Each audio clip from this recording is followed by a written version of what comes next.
Desde el Centro de Noticias de Caracol Televisión en Bogotá, esto es Noticias Caracol Edición Central, con Jorge Alfredo Vargas y María Lucía Fernández. Buenas noches. El proceso de paz con las FARC atraviesa hoy su momento más crítico desde que se inició hace 10 meses. La crisis se desató por unas declaraciones de la guerrilla desde La Habana, donde anunció que iba a hacer una pausa en los diálogos para estudiar la propuesta del gobierno para validar un eventual acuerdo con la guerrilla. Y es que las FARC dijeron no estar de acuerdo con la idea de hacer un referendo de validación, ya que prefieren una constituyente. Horas más tarde, el presidente Juan Manuel Santos, en un duro pronunciamiento, aseguró que no son las FARC las que deciden sobre hacer o no esas pausas y anunció su decisión.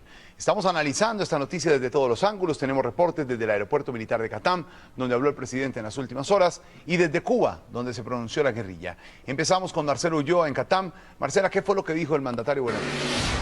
Jorge, muy buenas noches. El presidente Juan Manuel Santos le dejó muy claro a la guerrilla que no son ellos los que ponen las reglas de juego. Por esa razón, ha tomado la decisión de hacer una pausa, la misma pausa que había pedido la guerrilla de las FARC, con un elemento adicional. En esta oportunidad ha llamado a su equipo negociador, que se encuentra en La Habana, Cuba, para analizar precisamente el documento de la guerrilla de las FARC. A puerta cerrada, el presidente Santos, los ministros de Defensa e Interior y la cúpula militar estudiaron el comunicado de las FARC en el que anunciaron una pausa en los diálogos de La Habana. El mandatario dejó en claro que las FARC no son las que ponen las condiciones. En este proceso, el que decreta las pausas y pone las condiciones no son las FARC. Santos, notablemente molesto, anunció el llamado a consultas de los negociadores del gobierno que se encuentran en La Habana.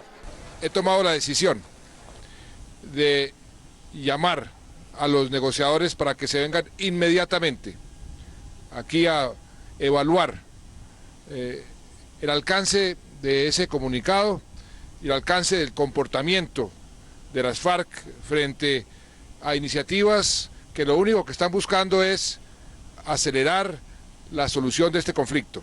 La pausa ahora estará a cargo del gobierno, mientras analiza con sus negociadores los alcances del comunicado del grupo guerrillero.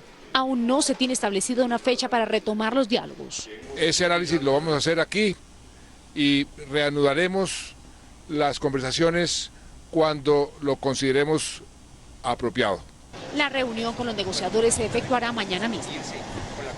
Sin embargo, esto no significa que las conversaciones estén rotas. Lo que sí se ha dicho es que hay ciertas dudas sobre la posibilidad de convocar este referendo el mismo día de las elecciones ordinarias, es decir, elecciones para Congreso y Presidencia. Desde Catán, Marcela Ulloa, en Noticias Caracol. Marcela, pero ¿cuáles fueron exactamente las declaraciones que provocaron esta reacción del presidente Santos? Nuestro enviado especial a Cuba, Julián Ríos, nos tiene los detalles del pronunciamiento de la guerrilla. Buenas noches. Las FARC no se reunirán este fin de semana aquí en La Habana, Cuba, con los delegados del gobierno para discutir los temas de paz. Han dicho que se tomarán una pausa para estudiar el proyecto de referendo que el gobierno presentó al Congreso de la República. Las FARC anunciaron una pausa en los diálogos de paz que adelantan con el gobierno de Juan Manuel Santos en La Habana, Cuba. El anuncio fue hecho por Pablo Catatumbo. Para centrarse exclusivamente en el análisis de los alcances de la propuesta gubernamental, sin detrimento de la consulta interna que deben hacer como organización. El jefe guerrillero argumentó el porqué de la decisión. Ayer el gobierno comunicó al país su decisión de apelar al referendo como mecanismo de refrendación, sin para nada mencionar los procedimientos de construcción democrática de lo que sería refrendado. Durante la pausa, las FARC explicaron que revisarán el proyecto de referendo que el gobierno presentó ante el Congreso de la República. Aprovecharemos este tiempo también para escuchar las opiniones que seguramente han de surgir desde el pueblo en medio del fervor de la lucha político-social que hoy estremece a Colombia. Las FARC anunciaron que se reunirán este sábado con delegados de las Naciones Unidas, cita que ya estaba prevista aquí con anterioridad. Desde La Habana, Cuba, Julián Ríos, Noticias Caracol. Pues este episodio genera ya todo tipo de reacciones. Noticias Caracol consultó a diferentes sectores para saber qué opinan de lo ocurrido en medio de la negociación entre el gobierno y las FARC. Esto fue lo que nos dijeron. El expresidente Álvaro Uribe Vélez señaló que las FARC venían manejando el proceso desde hace rato. El gobierno ha dicho que no permite que la FARC le imponga condiciones, pero la FARC ha impuesto todas las condiciones. Obligó a que los soldados y policías fueran nivelados con el terrorismo como potenciales victimarios. A su turno, el representante de la Cámara por el Polo Democrático, Iván Cepeda, señaló que el proceso no es fácil. Sin embargo, aseguró que todo tiene solución. Me parece que el gobierno se apresuró a hacer un anuncio que al parecer no estaba consultado de manera pues serena y detallada en la mesa. Yo llamo a que las delegaciones vuelvan a sentarse. Entre tanto, el senador liberal Álvaro Ashton dijo que tanto el gobierno como las FARC tienen que analizar por separado lo sucedido. Tienen que discutir internamente y llegar a un punto de consenso. Y eso es lo que esperamos. Tras el anuncio de las FARC de tomarse una pausa en los diálogos de paz, el senador conservador Hernán Andrade, quien es el ponente del proyecto de ley que permitiría realizar un referendo para validar el evento del acuerdo de paz, manifestó que no presentará la ponencia hasta recibir la autorización del gobierno. Hoy se cumple el 5º día de paro nacional. En las últimas horas, los enfrentamientos entre manifestantes y la fuerza pública se han intensificado, mientras que los bloqueos tienen aislada a Tunja y amenazan con sitiar a Bogotá. Los efectos de las interrupciones en las vías ya se expresan en desabastecimientos e incremento en los precios de los alimentos. Estamos cubriendo esta noticia desde todos los ángulos y estamos en vivo desde Ubaté, también estamos en Tunja, estamos en Pasto y también en la terminal de transporte de Bogotá. Pero empecemos en Ubaté con nuestro presentador de los informativos de la mañana y el mediodía, Juan Diego Alvira. Juan Diego, ¿qué es lo que está pasando en el lugar? Buenas noches y adelante. Buenas noches, María Lucía. Pues estoy aquí en Ubaté, donde los días como hoy, los viernes, es el día de mercado, pero hoy aquí no hubo mercado, sino hubo miedo, zozobra y tal vez lo que es peor, incertidumbre. Noticias Caracol fue testigo hacia el mediodía de fuertes choques entre policías antimotines y un numerosísimo grupo de manifestantes. A la policía antimotines le fue prácticamente imposible contener a esta enfurecida multitud. El cabezote de una tractomula fue incendiado, 6 personas resultaron heridas, 3 más fueron detenidas y esto llevó a que el alcalde del municipio no tuviera otra alternativa que decretar la ley seca a partir de las 4 de la tarde y el toque de queda desde las 5 para niños y adolescentes y desde las 8 de la noche para los adultos. Aquí a mis espaldas está una barricada donde arde en llamas y es la salida hacia Bogotá, y a mi costado derecho está otra barricada que impide el paso y el tránsito de los vehículos hacia el municipio de Chiquinquirá. Pero el departamento más afectado por este paro agrario ha sido sin duda el de Boyacá. Su capital, Tunja, prácticamente está sitiada. Allí escasean ya alimentos, combustible y hay temor entre la gente. Por eso nos vamos en vivo con Gonzalo Jiménez para que nos cuente, Gonzalo, ¿qué está pasando a esta hora? Buenas noches. Juan Diego, buenas noches. Sí, afortunadamente aquí sí ve miedo, pánico, sobrevuelan helicópteros a esta hora y durante toda la tarde. Ya escasea la comida, no se encuentra nada abierto, ni bancos, colegios, universidades, restaurantes. Se está presentando actos vandálicos en el norte de la ciudad y en este momento intentan incinerar varios calles en el sur de la ciudad de Tunja y sacar a los menores de edad de la casa del menor de los menores en la ciudad de Tunja. También se ha dado a conocer que hay alerta roja por parte de la Cruz Roja también sobre la muerte de un señor que venía en una ambulancia que se transportaba entre el municipio de Rondón y Ramiriquí. También hay 3 personas heridas entre la vía que comunica a Tunja con el puente de Boyacá, se encuentra en el hospital San Rafael. Es lo que se espera, que lleguen a un diálogo con los 5 puntos de petición de todos los campesinos, y el gobierno lo que dice es que tienen que desbloquear para llegar a un diálogo. Información desde la capital del departamento de Boyacá, Gonzalo Jiménez, Noticias Caracol. Muchas gracias, Gonzalo. Ahora de Boyacá nos vamos para Nariño, porque allí también la situación se ha complicado. Hoy fue bloqueada una vía, se han presentado disturbios entre los manifestantes y las autoridades. Natalia Cabrera nos tiene el reporte a esta hora en vivo desde Pasto. Buenas noches, Natalia.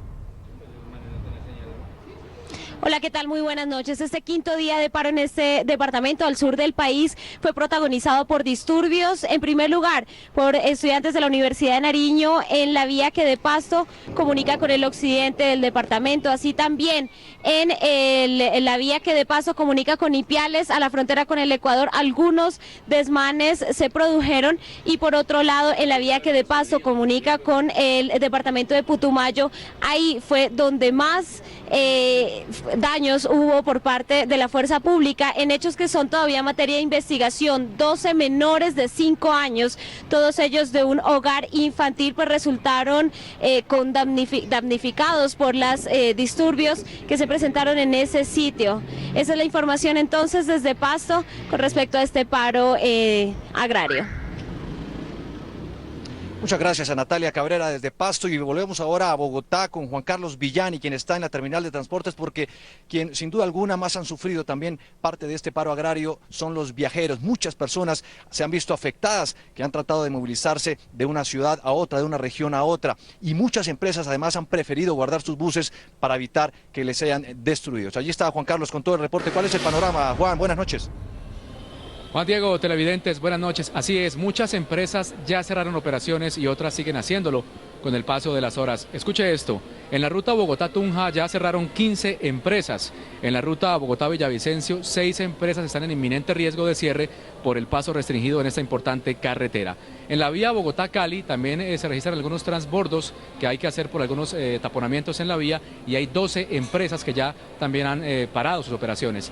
Pero veamos también cuál es el panorama de desabastecimiento que se vive luego de este quinto día de paro a nivel nacional. En la principal central de abastos del país queda poca papa. Nos quedan el 20% por acabar. Aproximadamente creo que hasta el día de mañana tenemos las existencias. De ahí para allá no sé qué vamos a hacer. Además, los precios de la arveja verde, la cebolla larga, la cebolla cabezona, la papa criolla y la zanahoria están por las nubes. La cebolla larga estaba a 40 del bulto y está a 120.000. Subió 80.000 pesos en rueda. ¿Es de los más caros? Lo más caro que es la cebolla larga ahorita en este momento y la papa criolla. Por el constante bloqueo de vías en Boyacá y Cundinamarca, a Ubaté no han ingresado camiones con alimentos y lo poco que se vende es de la reserva. Ya viejo, no hay nada porque no dejan de entrar nada. ¿Usted tiene de mercado en este momento para cuánto le alcanza? Por ahí para hoy, no más. Si no le llega ya mañana, ¿no tiene que vender? No, mañana no. Otra cara del paro se vive en los municipios del norte del Valle, donde los agricultores están botando la fruta porque no tienen cómo sacarla de las fincas. Si se logra mandar algo de fruta, normalmente en carreteras se está dañando, porque tampoco puede llegar a los mercados. En Medellín también se encarecieron entre un 20 y un 25% los precios de los alimentos, especialmente de los de frutas y verduras. Según los comerciantes de Barranquilla, solo tienen perecederos para una semana. No hay mercancía, no ha entrado nada. La zanahoria se incrementó en un 137%. El bulto pasó de 55.000 pesos a 130.000. La papa criolla pasó de 85.000 pesos a 120.000 pesos el bulto. Si usted está pensando en viajar por carretera en los próximos minutos o en las próximas horas, realmente le interesa muchísimo esta información, es el panorama de las vías con Luz Helena Ramos. Yo me despido desde Ubaté, por lo menos desde aquí es muy difícil a esta hora salir hacia Bogotá o hacia Boyacá. Luz Helena, adelante con el panorama de las vías.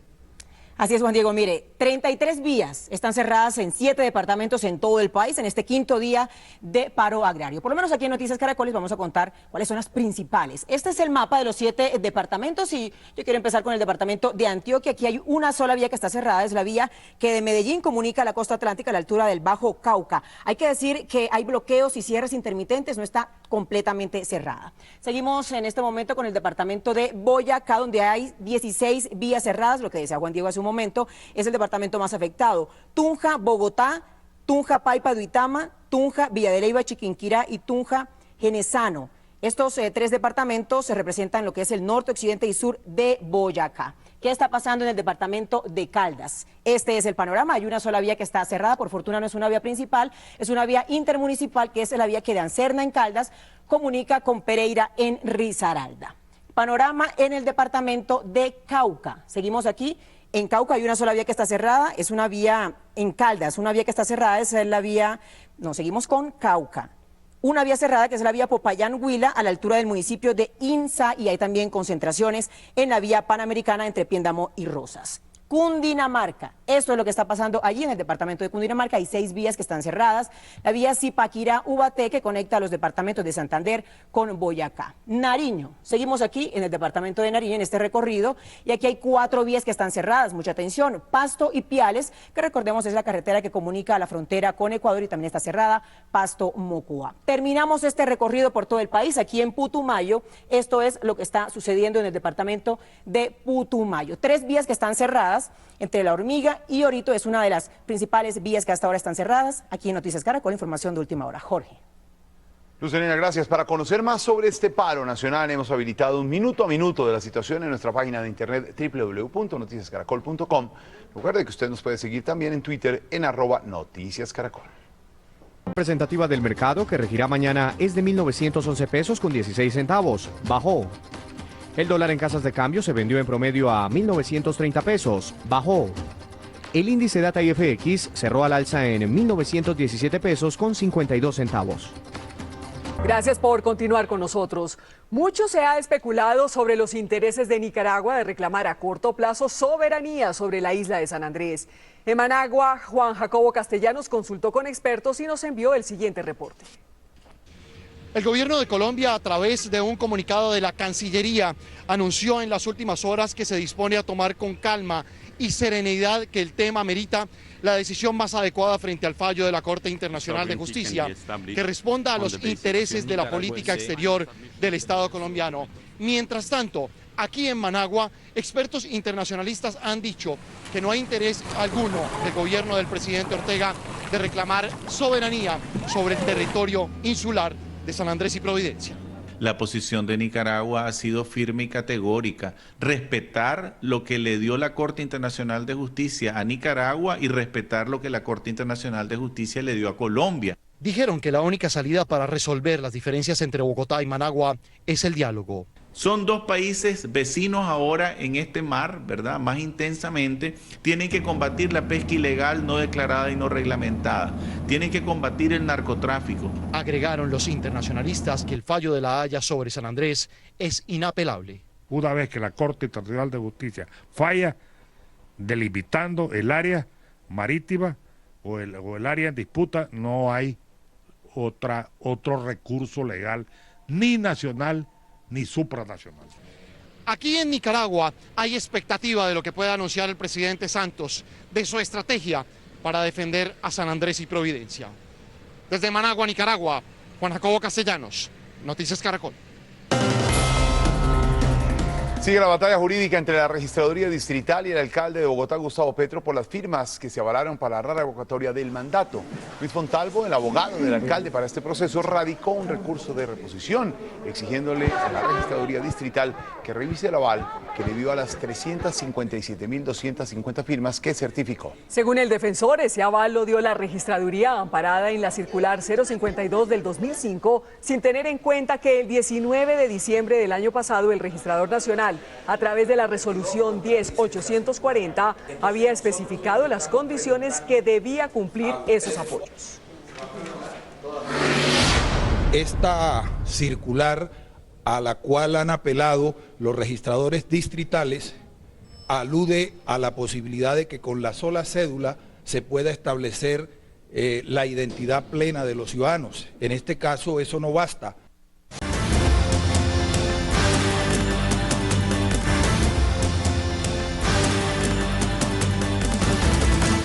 Y para finalizar la semana, veamos algunas de las imágenes más impactantes que le dieron la vuelta al mundo en estos días.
Se divierte. Y esta es una buena noticia para que el tradicional juego infantil del yoyo no desaparezca tras la llegada de juguetes electrónicos que lo han desplazado de alguna manera. Un grupo de entusiastas dedica sus días a promover su práctica en los parques de Bogotá. Está la gente que le pone el alma y hace la diferencia. En Caracol y Bancolombia más cerca. Haciendo la diferencia.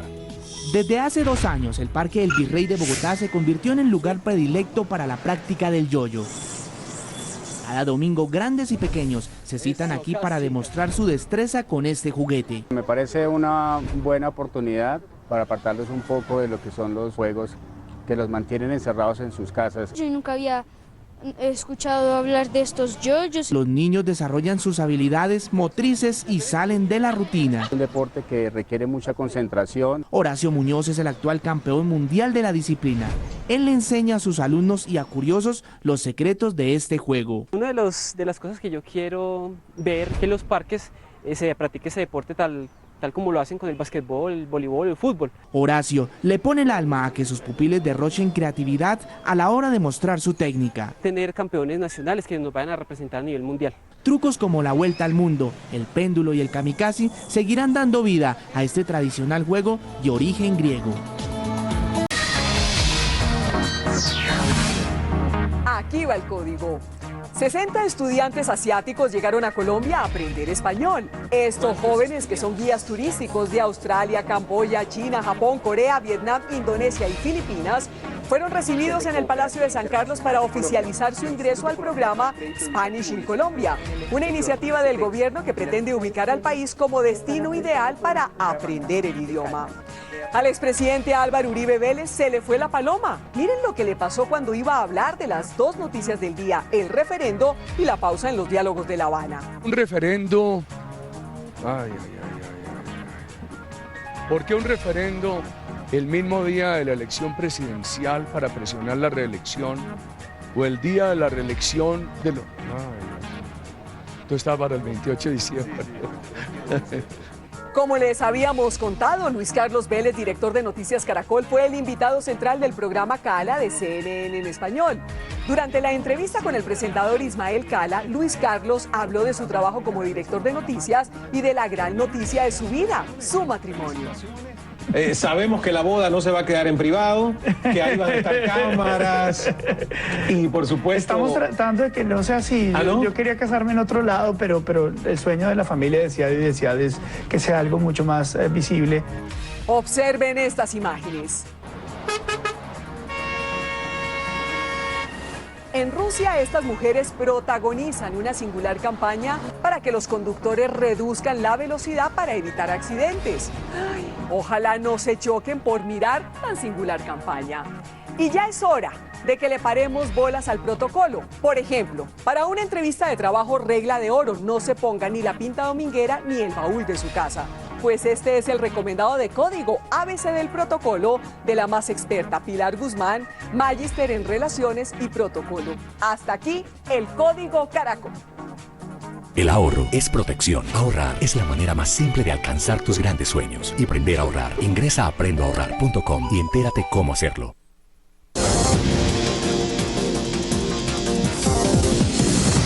Noticias Caracol tuvo acceso a un documento de inteligencia militar según el cual desde hace 2 años las FARC vienen repoblando con indígenas traídos del sur del país tierras baldías y fincas abandonadas en Caquetá y Meta. Expertos analizaron el informe. Noticias Caracol investiga.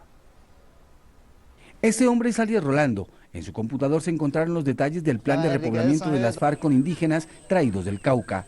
Según fuentes de inteligencia, el primer correo con la orden fue escrito en el 2011. Por este hombre, alias Mauricio el Médico, hoy negociador en La Habana. Tome para el movimiento la mayor cantidad de tierra. La tierra tiene un valor en la guerra que desarrollamos. No la podemos ceder.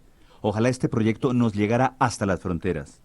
Los politólogos Ariel Ávila y Jairo Libreros afirman que ese tipo de repoblamiento ha sido usado en las guerras del mundo. Lo que en su momento hizo Stalin es que combinaba poblaciones étnicas y eso les permitía una convivencia, es decir, sacaba la mitad de la población de Chechenia y metía otra cantidad de población y así lo iba haciendo. Y las FARC siguen un poco esa práctica. Hitler utilizó ese tipo de estrategias, fue las avanzadas militares que llevaba a Polonia o a Checoslovaquia y buscaba de una u otra manera llevar a personas para que se apropiaran de esos territorios. En otro correo, Rolando, jefe del Frente Yarí de las FARC, reporta la creación de un resguardo y el traslado de 35 familias. Que ellos hacen sus casas y corrales, traen sus vacas y que todos los gastos corren por cuenta de ellos por un tiempo de 4 años y a nosotros nos dan el 10% de la ganancia del ganado. A los 4 años ya los podemos sacar y la infraestructura queda para nosotros. Pero ¿por qué la guerrilla ordena repoblar Meta y Caquetá en el 2011? Jairo Libreros afirma que esta estrategia de las FARC está amarrada a los diálogos de paz. Y es cuando uno empieza a entender por qué desde La Habana los líderes de las FARC piden mayores niveles de autonomía territorial y de descentralización. ¿Para qué la quieren? ¿Para tener una Colombia mejor? No, para que ellos se puedan apropiar de sus territorios. Un tercer correo plantea que el repoblamiento es un hecho en Yaguara, Yarí y La Tunia, regiones ubicadas en los llanos orientales. Procedimos trayendo unos indios del Cauca que se ubicaron de acuerdo con el Cabildo de Yaguara. En esa área, 40 indígenas, que en este momento están vinculados como núcleos en las organizaciones sociales nuestras. Ávila afirma que estos repoblamientos de las FARC son mini reformas agrarias y en sus inicios la guerrilla los llamó columnas en marcha. Cogen fincas grandes, las dividen y las entregan a campesinos. Y así, digamos, con eso intentan ganarse una base social. La Organización Nacional Indígena reconoce que el Estado ha reubicado indígenas en el Meta y Caquetá, pero afirma que desconoce si las FARC están usando a esos nativos. La UNIC desde ningún punto de vista está de acuerdo con este tipo de práctica y si eso estuviese ocurriendo, condenamos y rechazamos este tipo de práctica porque lo que hace es, digamos, señalar y estigmatizar nuestra lucha. Para Libreros el Estado debe reaccionar ya y suspender la creación de zonas campesinas. Congelar, por lo menos por 20 años, la titularización de esos baldíos y de otros territorios en donde pueda existir interés por parte de las FARC. La Unidad de Restitución de Tierras del Gobierno afirma que las FARC tienen el control de al menos 150.000 hectáreas en el sur de Colombia. Seguimos investigando. Carlos Barragán Rosso, Noticias Caracol. Con este informe especial de Carlos Barragán terminamos. Más noticias a las 11:30 en Última Edición con Luis Carlos Vélez. Los dejamos con Desafío África del Origen. Esto es Noticias Caracol, primero en noticias. Buenas noches.